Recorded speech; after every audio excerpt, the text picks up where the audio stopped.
Hey, bienvenue dans cette nouvelle vidéo. Aujourd'hui, je vais te montrer comment j'ai créé de A à Z une identité visuelle. Mais avant ça, pense à t'abonner pour ne pas louper mes conseils pour développer ta marque. Tu le sais déjà certainement, mais une identité de marque se compose de plusieurs éléments.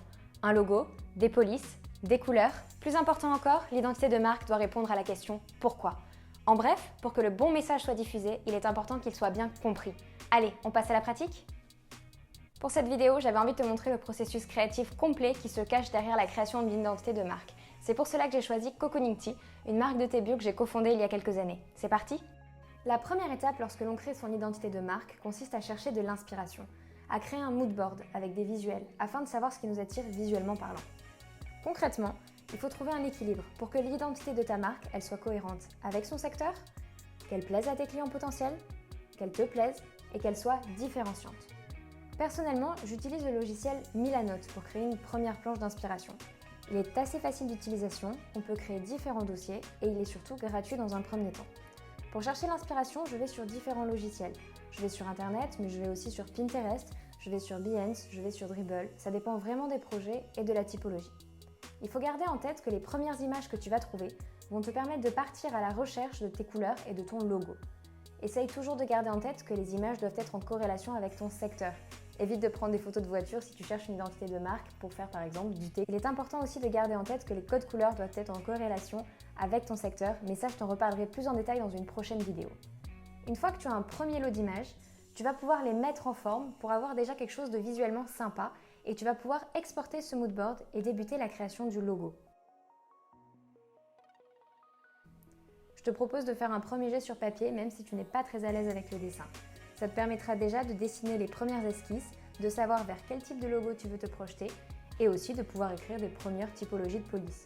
Tu verras aussi si tu veux une police plutôt sans sérif ou avec sérif, quelque chose qui est du coup un aspect plus écrit à la main ou un aspect plus choisi sur ordinateur.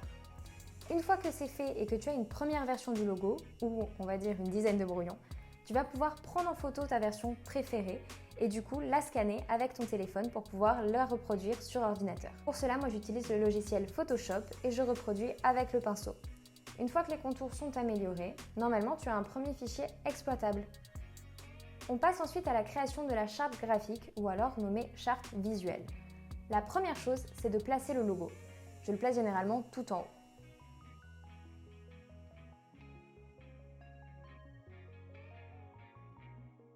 Pour cela, j'ai associé la tasse de thé à la police DIN Alternate après avoir fait plusieurs essais plus ou moins concluants comme tu as pu le voir.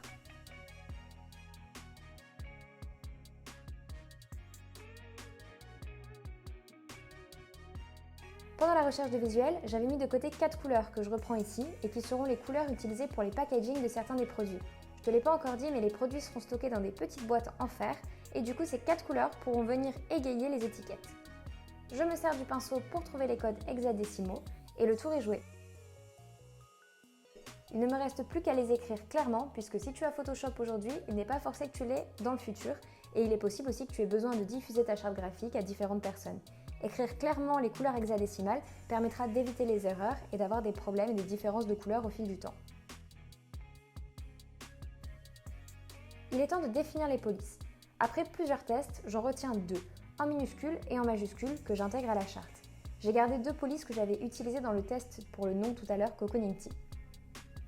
Comme je te le disais tout à l'heure, les produits étant des boîtes de thé, j'ai repris le logo pour créer les étiquettes allant sur le dessus des boîtes en fer. 4 parfums, du coup 4 couleurs phares, c'était parfait.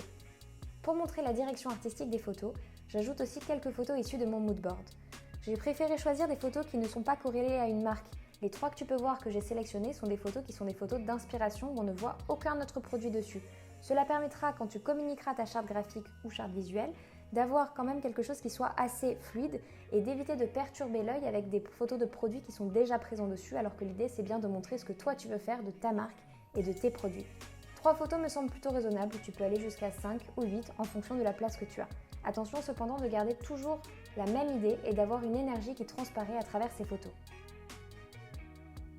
Il ne reste plus qu'à lister les mots-clés qui aideront les buveurs de thé Cocooning à expliquer le pourquoi de la marque. C'est ce que je vous disais au début de cette vidéo. L'idée est que, grâce à cette liste de mots-clés, on puisse savoir exactement ce que l'on veut faire passer comme message à travers la marque.